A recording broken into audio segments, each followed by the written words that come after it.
Hi there, my name is Lorna Li, and I'm the host of Entrepreneurs for a Change, a web show about evolutionary entrepreneurs who are changing the world and designing lifestyles of their dreams.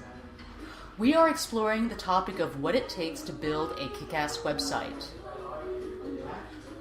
The topic of the day is, what do you need to have ready before you engage a website developer?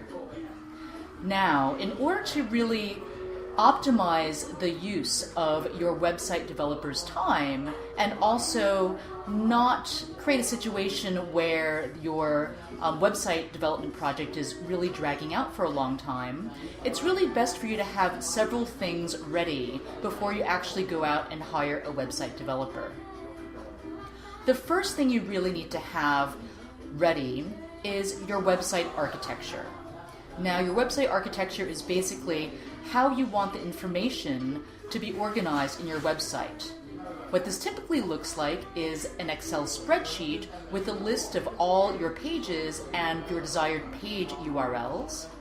Or it can also look like a flowchart, which you can do in PowerPoint or in some kind of flowchart software program. The next thing you have to have ready is all your web page copy. That's because your website developer is not going to want to launch a website with completely empty web pages. So you're going to need to have all your page copy ready before you even begin.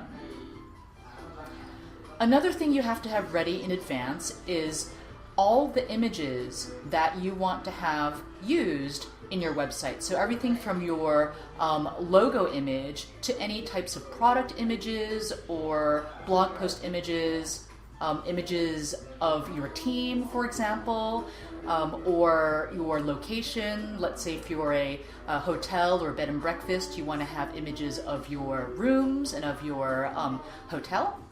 So make sure all of those images are ready before you engage with your website developer.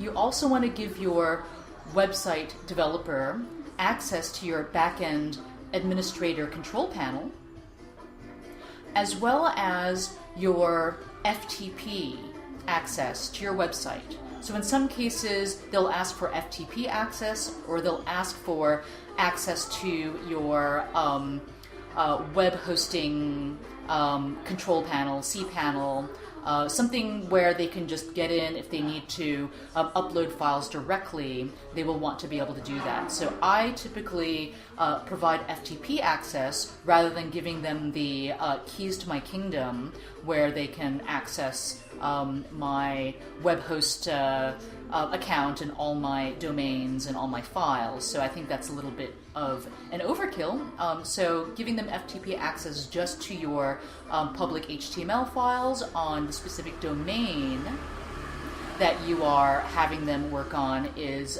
enough. So thanks a lot for joining us today. For more information about how to build a kick-ass website, please go to entrepreneursforachange.com.